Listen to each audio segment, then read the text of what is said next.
A 2007 report given by the American Psychological Association revealed studies which concluded that women are more worried about their body image than men, and as a result, they have health issues.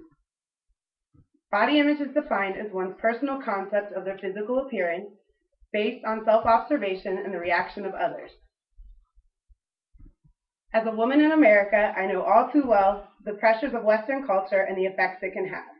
For example, have any of you ever seen a beautiful woman and find yourself trying to find her flaws so that you feel better about yourself?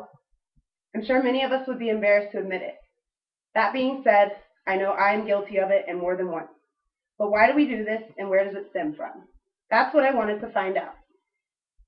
In order to understand and keep a healthy body image, we must understand what contributes to the ideas we have on what body image is and where the ideas do stem from.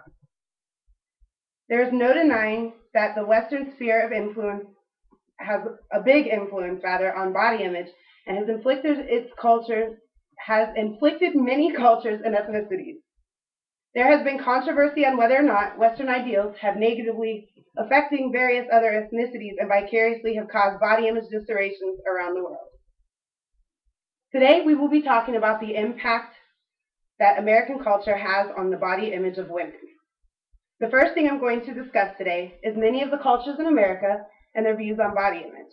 I'm going to briefly compare and contrast so that together we can identify the different aspects of expectations of culture and their play on body image. Next, I will be talking about how American culture used to see body image, how it is seen today, and what experts are inferring for the future. Finally, I'm going to share examples of some of the groups that are out there and some things that we can do as individuals in order to better help survive the standards of society. The melting pot of Western civilization contains extreme cultural diversity. However, the ideas reflected through body image are quite the same. Determination to define the ideal body image. The Planned Parenthood Federation of America states that we do not develop our body image all on our own. The people around us and our culture strongly influence it. We get both positive and negative messages about our bodies from our family and friends all the time, starting from when we are very young. The American Psychological Association conducted surveys nationwide and found that American culture is an issue for body image in women among many ethnicities. Focusing on the ethnicities and what they believe in their heritage, we start with the Latinas. Latina women are taught in their culture that it is good to be full-figured.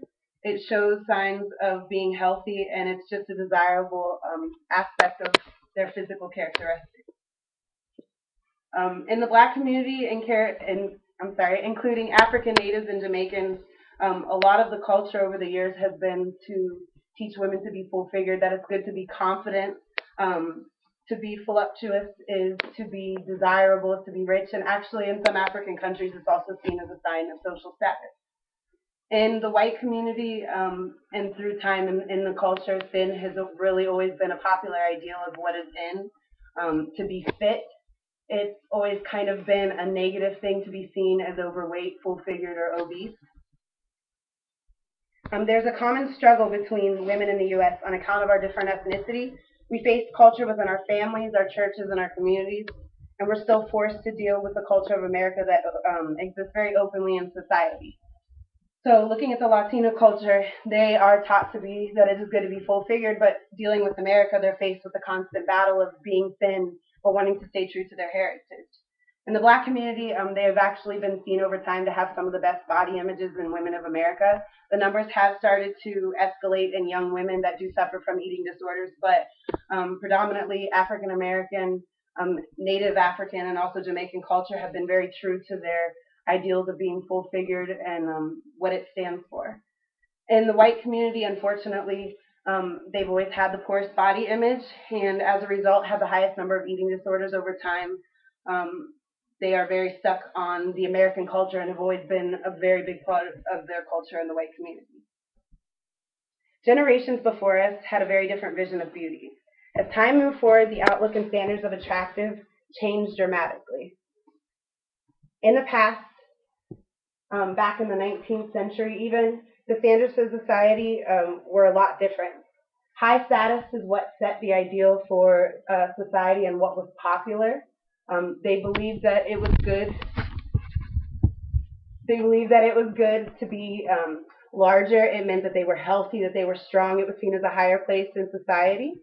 But over time, the ideas began to change, and it was men in society that began to change. They kind of ran what was popular, what was seen as attractive, and they began to promote women with smaller waist size and a larger chest and back area. In this day and age has presented us with a constant battle to be beautiful. Into the 19th century, as the waist began to change and it was seen as it was important to be skinny, we see that today. And it's altering appearances not only to be thin, but to be appealing physically throughout society. Whereas these medium-sized ladies would have been, even 10, 20 years ago, the average size of women, what was seen as attractive and popular. Today, this is what is seen as the fad. Women that are very small head to toe, very small waistline, chest and backside included. What does the future hold in America for people? Scientists have inferred in studies that it is going to get worse before it gets better, but it's all within personal identity and being able to know what's going on in society and our culture and how we feel about ourselves.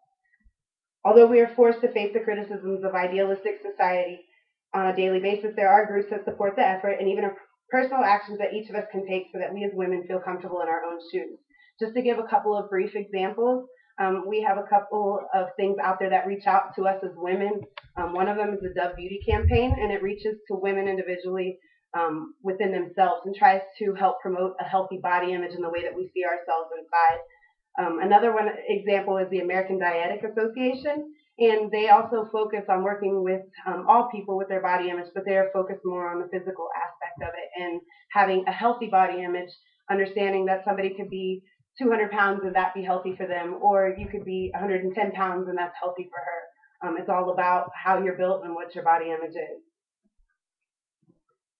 So we live in a world filled with different colors, shapes, and sizes of people. This diversity is what makes America such a special place to live in. Still, it does force us to see others and judge both them and ourselves, all based on the manifested ideas of ever-changing culture in America. We will forever be forced to face body image, though culture will continue to change. Each day, more and more women will remain impacted by the ideas of beauty as it is defined in the world around us. Everyone sees beauty differently, both internally and in others. What is in style or publicized will continue to change with the times. Conflict will always exist, as will the push and pull between the companies and different ethnicities to create the image of perfection. As studies have shown, our gender is greatly impacted by American culture. It is important that we are aware and find a positive outlet in dealing with it. Until we as women are able to separate the way that we feel about ourselves and the way society sees us, we will forever face battles against each other and perhaps more importantly, against ourselves.